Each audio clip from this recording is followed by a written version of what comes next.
Liberando su potencial. Hablando de potencial humano, ¿alguna vez se han preguntado a qué se debe la gran disparidad de resultados y desempeño entre una persona y otra?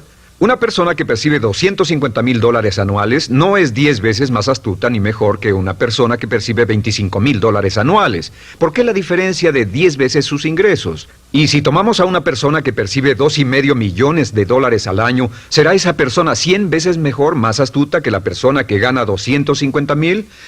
Imposible. En un estudio reciente de coeficiente intelectual probaron a 1,000 personas de una cierta población y llegaron a la conclusión de que la mejor persona entre los 1,000 solo era 2,5 veces más astuta que la persona de menor coeficiente intelectual. Solo 2,5 veces la disparidad, y tal vez eso sea con toda la población. ¿A qué supone que se debe la diferencia? Al hablar de potencial humano, llegamos a una fórmula que deduje hace algunos años.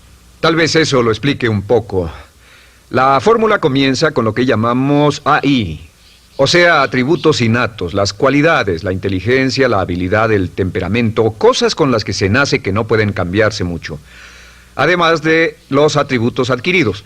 Estos atributos son muy importantes, son su educación, su capacitación, sus capacidades, su experiencia, conocimiento, sabiduría, etcétera, multiplicado por A, que es su actitud, es igual al potencial humano individual o al desempeño humano individual o resultados individuales humanos. Ahora, de estos tres, los atributos innatos se traen desde el nacimiento. Los adquiridos pueden cambiarse, pero se necesita cierto tiempo para ello, aunque a veces cambiamos muy rápidamente. Cierta información valiosa puede cambiar dramáticamente su eficacia, pero las actitudes pueden aumentarse o disminuirse dramáticamente en segundos. Cada vez que mejoramos nuestra actitud, multiplicamos todas nuestras capacidades. Una actitud ha sido llamada acertadamente el lenguaje más importante del ser humano, la palabra más importante del idioma en el humano. Todo lo que hacemos en la vida, según un estudio en Harvard entre estudiantes ejecutivos, será en un 85% de actitudes. Un 85% de su éxito estará determinado por su actitud. Eso significa que está determinado por cuán positivo o cuánta actitud mental positiva se tenga. Las personas con actitudes mentales positivas tienden a avanzar más rápidamente, se mueven hacia la cima en organizaciones valiosas, ganan más dinero, sacan más satisfacción de la vida. Una actitud mental positiva no significa que baile por las calles y arroje flores.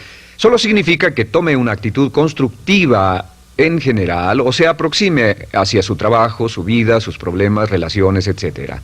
Según el informe Cox de las empresas americanas, según la revista Success, un 85% o más de todo lo que se logra se debe a la actitud. Y la pregunta es, ¿de dónde vienen las actitudes? Las actitudes vienen de las expectativas. Muy simple, ya hablamos de eso. Y una forma muy poderosa de mejorar su actitud instantáneamente es decir, aunque no lo crea, pienso que algo maravilloso va a ocurrirme hoy. Como dijimos antes, nuestras expectativas sobre los desenlaces determinan nuestra actitud. Si espera que las cosas salgan bien, tendrá una actitud positiva. Si espera que salgan mal, tendrá una actitud negativa. Y lo maravilloso es que podemos fabricar nuestras expectativas. Podemos esperar lo que deseamos. Podemos esperar cosas buenas, cosas malas, y no nos decepcionaremos. ¿De dónde surgen nuestras expectativas? Nuestras expectativas surgen de nuestras creencias y de nuestros valores. Son el centro de los factores motivacionales de nuestra personalidad, nuestras creencias. Y esto nos conduce a un entendimiento del potencial humano. Significa básicamente que nuestra actitud es una expresión externa de lo que está ocurriendo internamente. Y esto es consistente con las leyes mentales. Con respecto a las creencias, cada uno de nosotros tiene muchas creencias en el fondo que los psicólogos llaman los conceptos propios. El concepto propio, o su descubrimiento, es considerado por muchos como el logro único y más importante para comprender el desempeño humano en el siglo XX. Yo estoy de acuerdo. El concepto propio es como, si queremos usar una analogía militar, el centro de mando. O si queremos usar una analogía técnica, es el programa central de su computadora básica. Es un grupo de creencias, valores, actitudes, sentimientos, ideas, etcétera, almacenadas en el fondo de nosotros y son el resultado de casi todas las experiencias que hemos tenido en la vida. Y algunos investigadores dicen que el concepto propio comienza a formarse aún antes del nacimiento, pero el concepto propio, una vez colocado, Precede, predice y determina sus niveles de eficacia y desempeño en todas las áreas de nuestra vida. El concepto propio se convierte en el centro de mando o el programa maestro. El concepto propio de este grupo de creencias determina lo que dirá, lo que hará, cómo actuará, cómo se siente y reacciona, etc. ¿Qué significa esto? Significa que todas las mejoras en su vida externa, todos los cambios en su realidad comienzan con un cambio en su concepto propio. Les voy a explicar lo que significa. Esta es una gráfica muy simple. Hablamos de potencial humano y decimos que la persona promedio usa un 10% o menos de su potencial. Según investigaciones, tal vez es mucho menos. El Instituto Stanford Brain en Santa Clara, California, estima que tal vez se aproxime a un 2%. Seremos generosos y diremos que la persona promedio usa un 10%. Significa que en los mejores casos, la mayoría, como usted o yo, no usamos un 90% de nuestro potencial. Uno de los mejores filósofos, Oliver Wendell Holmes, dice que la tragedia de la persona promedio es que llegan a la tumba con su música aún por dentro. Aún están funcionando con mucho menos de su potencial total. Y esto es el potencial humano. Sabemos que existe una relación directa entre el potencial humano y el concepto propio. Pero como nuestros conceptos propios o nuestras estimaciones de nosotros mismos generalmente son mucho menores de lo que debieran ser, nuestro nivel de desempeño y eficacia también es menor. Sabemos que nuestro concepto propio es altamente subjetivo. ¿Qué significa esto? Significa que el concepto propio, lo que pensamos que es cierto sobre nosotros mismos, no está basado en la realidad, está basado en información que hemos tomado y aceptado como cierto, hasta el grado en que creemos lo que sea de nosotros mismos y se vuelve cierto para nosotros porque actuamos de una forma consistente con ello. Algunas personas que leen sus horóscopos y creen en horóscopos predicen su futuro. Hay algunas personas que toman la crítica y las opiniones de otros a quienes ni siquiera respetan y hacen suyas esas ideas, dando un resultado muy negativo. Lo que piense, lo que acepte como cierto, se vuelve cierto para usted. También sabemos que como adultos tenemos una variedad de conceptos propios. Tenemos un concepto propio de cómo vestirnos, cuánto pesamos, lo que comemos, lo bien que podemos hablar en público, qué tipo de padres somos, qué tipo de hijos somos con nuestros padres, qué tipo de esposo o esposa somos, qué tipo de amante, de conductor. Lo interesante de manejar es que todos los hombres tienen un concepto muy positivo con respecto a esto. Las mujeres no entienden esto, pero los hombres nacen con un genio inherente para manejar. Todos los hombres son choferes excelentes. Si no lo creen, todo lo que tienen que hacer las mujeres que están viendo esto es pensar en la última vez que trataron de corregir la forma de conducir de un hombre y recordarán que no obtuvieron buenas respuestas. ¿Cómo respondemos ante alguien que desafía nuestro concepto propio, sugiriendo que no somos las personas que pensamos ser? Estamos a la defensiva, nos enfadamos, nos irritamos, es difícil que nos traten. Tenemos un concepto propio de lo creativos que somos, lo inteligentes, lo rápido que leemos, lo bueno que somos en los deportes, y si practicamos una gran variedad de ellos, tenemos un concepto propio para cada uno de ellos. Tenemos un concepto propio de lo bien que cocinamos, de lo bien que educamos a nuestros hijos, de lo bien que limpiamos nuestra casa, los autos que manejamos, etc. Y también de lo que valemos por lo que ganamos. Es muy interesante saber que nunca ganamos más del 10% de nuestro concepto propio en ingresos. Nuestro concepto propio determina nuestro nivel de ingresos. Este nivel de concepto propio se llama zona de confort. Y aunque querramos más dinero, veremos que la tendencia humana natural de todas las actitudes es luchar por lograr entrar a la zona de confort y luego quedarnos ahí. Si ganamos un 10% por encima de nuestro concepto propio de ingresos, tendremos una necesidad imperante de deshacernos de ese dinero. Lo donaremos, lo gastaremos en forma extravagante y hasta lo perderemos si recibimos demasiado. Las personas que ganan la lotería siempre están quebradas a los 2 o 3 años. Queman el dinero porque ese dinero está más allá de su concepto propio. Si gana 10% o menos de su nivel de concepto propio, se descubrirá luchando, trabajará más duro, más tiempo, pensará en forma más creativa, buscará diferentes formas para aumentar sus ingresos o sus segundos ingresos. La única forma de mejorar cualquier parte de su vida, incluyendo sus ingresos, es aumentando el nivel del concepto propio de sus ingresos, comenzando a pensar en usted como si estuviera ganando más dinero. Si quiere bajar de peso, la única forma en que podrá lograrlo es pensando en que está delgado. Piense en usted mismo como una persona más delgada. Si quiere volverse una persona más popular, más amorosa, más feliz o más sana, comience a pensar una y otra vez en esas cosas hasta que se vuelvan parte de su nuevo concepto propio. Hablaremos de eso más adelante. Es una parte esencial de la programación de su mente hacia el éxito. Su concepto propio global está determinado por el promedio de sus conceptos propios en las áreas que considere importantes. Ahora, su concepto propio está formado de 3 partes críticas. La primera parte del concepto propio es el ideal propio. El ideal propio es la persona que más desearía ser, es su idea de lo que constituye un ganador, es su visión ideal de lo mejor que puede ser usted. Nada más, una de las cosas que sabemos de las personas con éxito es que las personas con éxito tienen ideales propios muy claros, ideales claros de quién quieren ser en el futuro. Las que no tienen éxito tienen ideales muy vagos. El número 2 es la autoimagen. La autoimagen es como un retrato de cómo se ve a sí mismo y lo que piensa de sí mismo. La autoimagen es el espejo interno, es como se percibe a sí mismo ahora en su desempeño actual, en forma cotidiana. La tercera parte es su autoestima. Su autoestima es cómo se siente consigo mismo. Cómo se siente consigo mismo es la fuerza motriz, el motor, la fuerza poderosa dentro de su subconsciente. Es la fuerza de energía dentro de su concepto propio y determina casi todo lo que le pasa. La mejor definición de autoestima es cuánto se agrada a sí mismo. Cuánto se agrada a sí mismo como esposo, cuánto se agrada a sí mismo como empleado, cuánto se agrada a sí mismo como jefe, como inversionista, como orador profesional, como atleta, etcétera. Según se agrade a sí mismo, su nivel de autoestima, su sentimiento emocional global respecto a cualquier área de su vida, determina su desempeño y su eficacia en dicha área. Lo sorprendente es que se convierte en lo que piensa, su concepto propio es maleable, su autoestima puede formarse repitiendo una y otra vez, me agrada mi persona, me agrada mi persona, me agrada mi persona.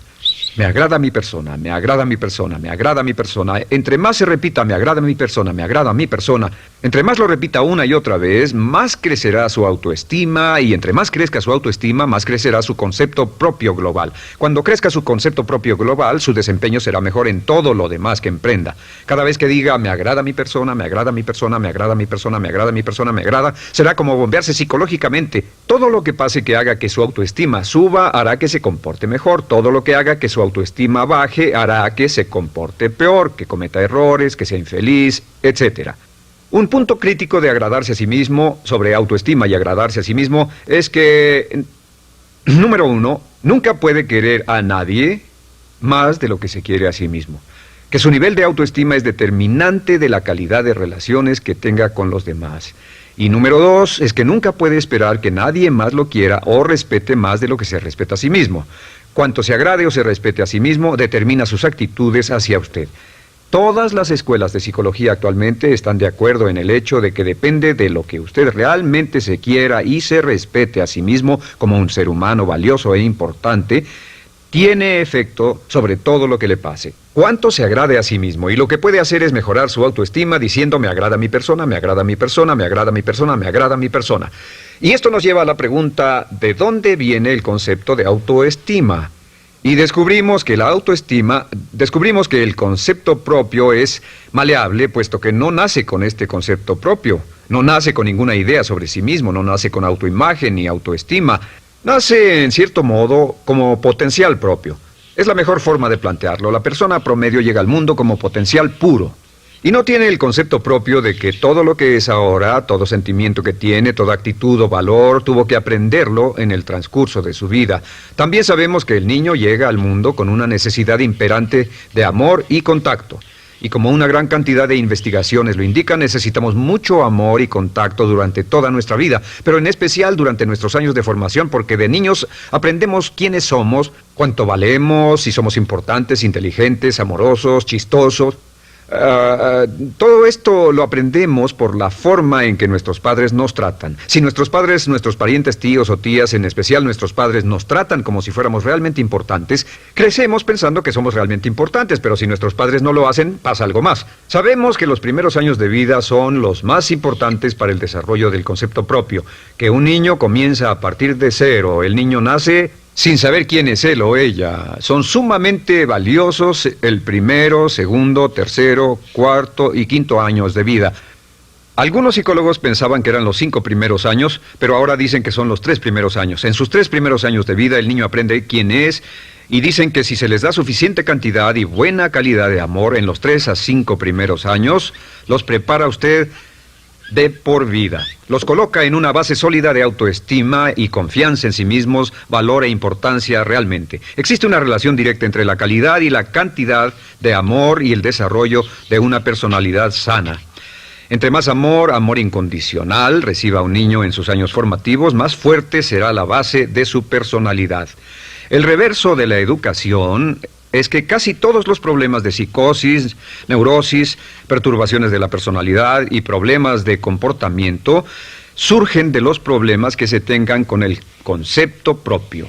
Ahora observemos a los adultos. Aquí está nuestra personalidad adulta. Si nos observamos, podemos llegar a reparar nuestras bases, por así decirlo, repitiéndonos una y otra vez: me agrada mi persona, me agrada mi persona, me agrada mi persona, y llevamos ese concreto reparador hacia la base de nuestra personalidad. Los niños necesitan el amor como las rosas necesitan la lluvia. Los niños que carecen de amor a menudo mueren por escasez de amor.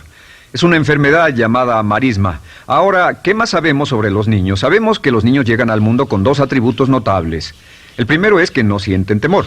Los niños nacen sin temores. No temen a nada excepto a caerse y a los ruidos fuertes. Y esto se expresa en sus actitudes: yo puedo. Los niños llegan al mundo pensando que pueden hacer cualquier cosa, y quien haya criado a un niño hasta la edad de 3, 4 o 5 años sabe que debe pasar esos primeros años evitando que se maten, porque son como pilotos japoneses, porque no le tienen miedo a nada. Su segundo atributo es que llegan al mundo totalmente espontáneos. Dicen lo que quieren, hacen lo que quieren, son totalmente desinhibidos. Totalmente. Ellos no temen hacer nada de lo que desean, y esto se expresa en su actitud: no quiero. No tengo que hacerlo. Si ha tratado de controlar a un niño, lo habrá visto. Lo primero que dicen cuando comienza a darle órdenes, lo primero que aprenden es: no tengo que hacerlo. Claro, a veces cambiamos sus mentes de una u otra forma, pero estos son los dos atributos con los que los niños llegan al mundo. Llegan al mundo sin temores y desinhibidos. ¿Qué significa esto? Significa que nuestro derecho innato natural es no ser temerosos y ser desinhibidos.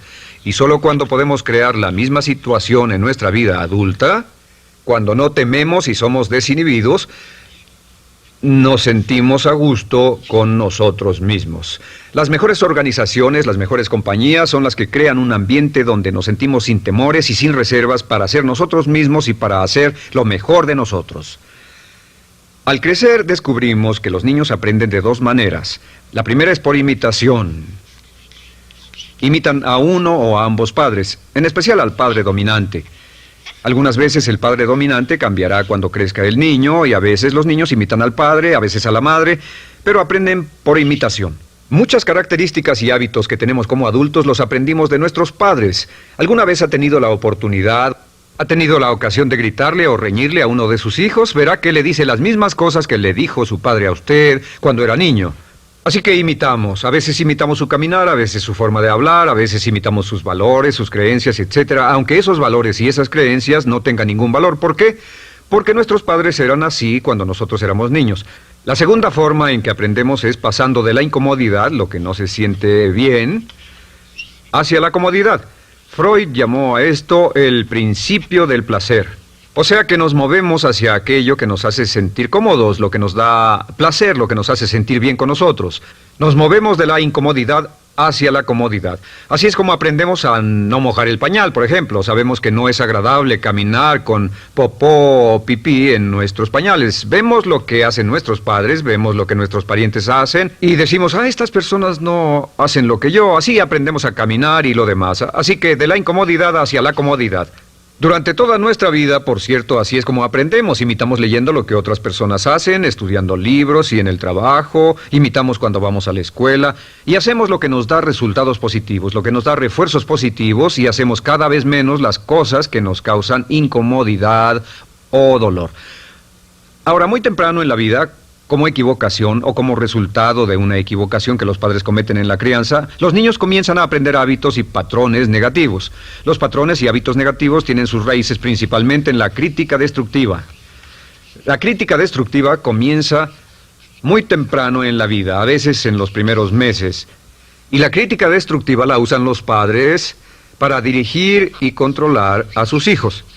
Desafortunadamente, tiene un efecto muy peligroso y dañino sobre nosotros, ya que la crítica destructiva tiende a minar la integridad de la personalidad del niño.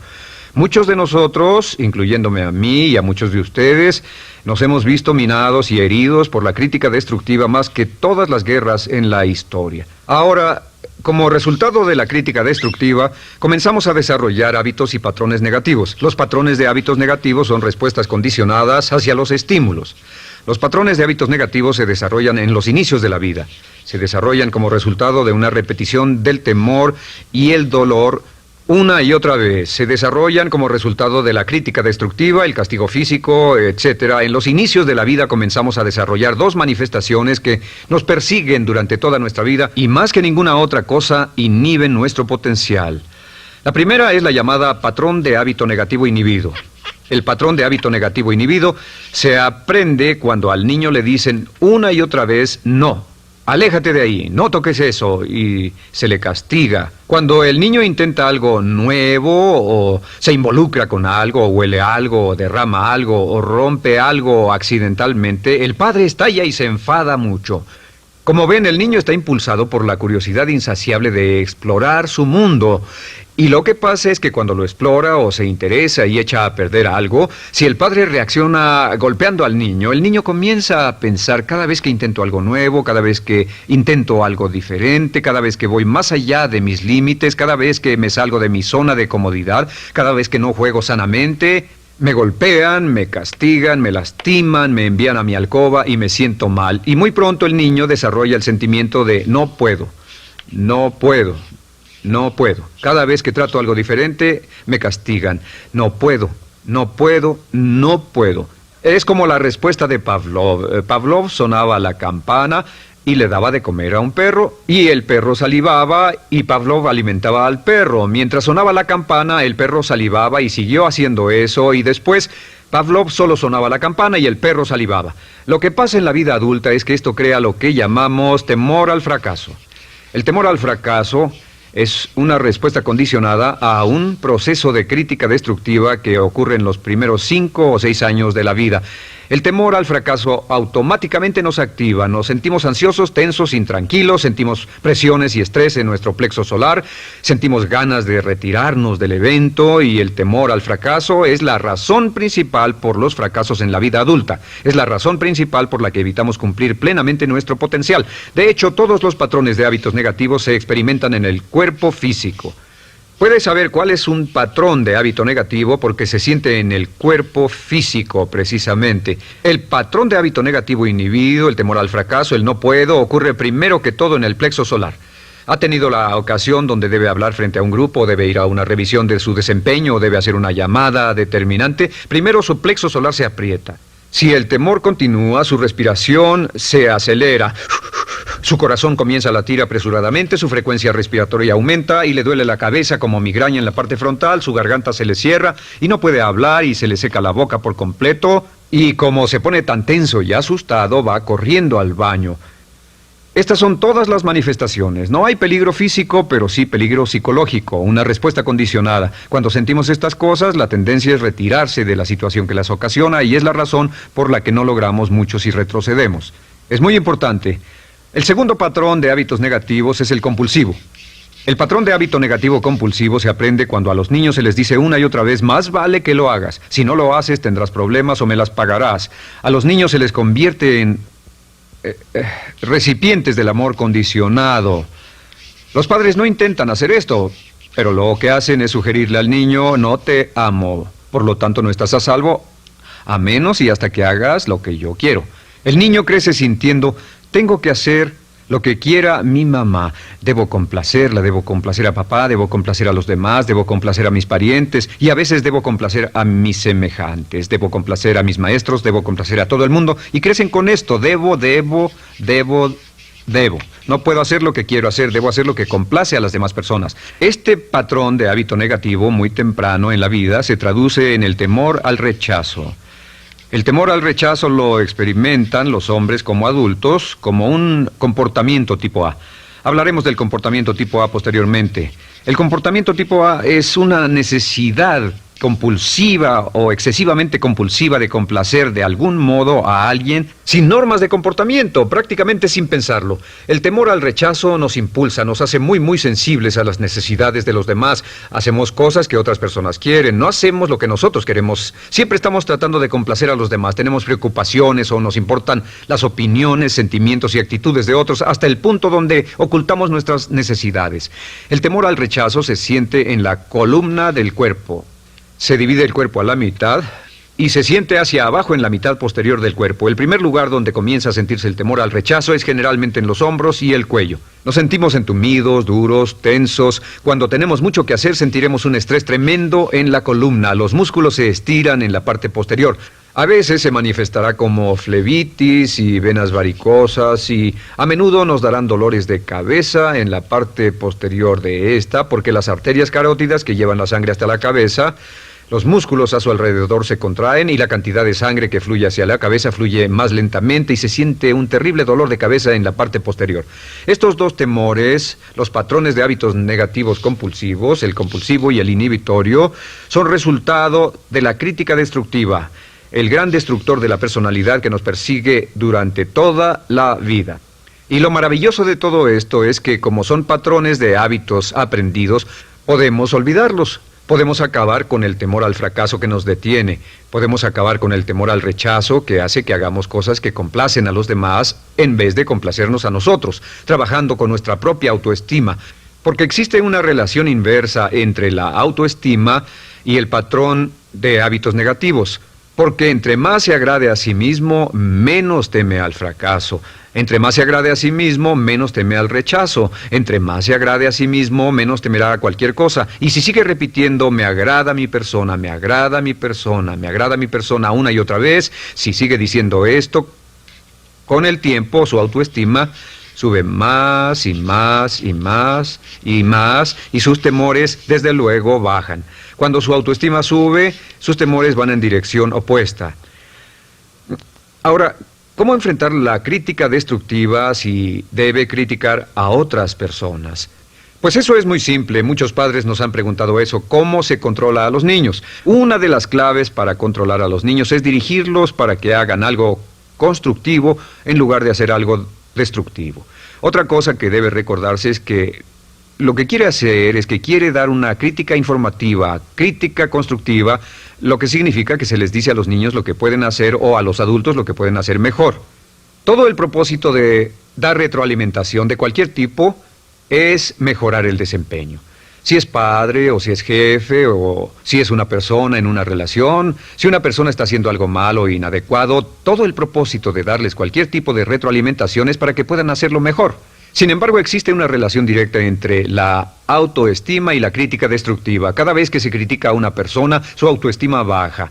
Y cada vez que su autoestima baja, su habilidad para desempeñarse baja. Si critica a una persona en forma destructiva demasiado tiempo, llegará a un punto donde no intentarán nada. Se convierte en lo que llamamos hipersensible. Un adulto hipersensible es aquel que no puede aceptar críticas de nadie. Un adulto hipersensible es una persona que está muy tensa, ansiosa, si siquiera sugiere que no está haciendo lo correcto. Si trata con un adulto hipersensible, la clave es sentarlo y recordar 4 cosas. Número 1, comenzar con alabanzas. Número 2, proteja la autoestima de la persona a toda costa. Número 3, discuta el desempeño y no a la persona. Hable del comportamiento más que de la persona. Y número 4 es enfocarse hacia el futuro en vez de en el pasado. Enfóquese hacia lo que va a hacerse en forma diferente en el futuro en vez de lo que pasó en el pasado. ¿Por qué? Una razón muy simple, porque una persona no puede controlar el pasado. Al no poder controlar el pasado, cualquier crítica de lo que han hecho en el pasado les da un estrés tremendo y frustración. Así que, en resumen, la clave del éxito en la vida es una actitud mental positiva. Una actitud mental positiva se basa en expectativas de éxito, de una serie de expectativas positivas. Esa serie de expectativas positivas se basa en sus creencias y en su concepto de sí mismo. El centro de su concepto propio que determina su eficacia en la vida es su autoestima, y su autoestima se mide por cuanto se valore a sí mismo. Las dos cosas que nos frenan más que nada son el temor al fracaso y el temor al rechazo. Y uno de nuestros secretos centrales de éxito es este: Conviértase en un organismo generador de autoestima perpetua. Haga continuamente cosas para usted mismo, hacia sí mismo en su vida, que hagan que se agrade a sí mismo, que se ame, que se acepte, que se respete, que hagan que se sienta fantástico con usted mismo. Si es un jefe o un padre, no olvide que la clave para el máximo desempeño en su hogar y en su trabajo es hacer que las personas se sientan maravillosamente consigo mismas. Entre mejor se sienta consigo mismo y más se agrade, más probable será que logre que las personas a su alrededor lo quieran, lo acepten, lo respeten, se respeten.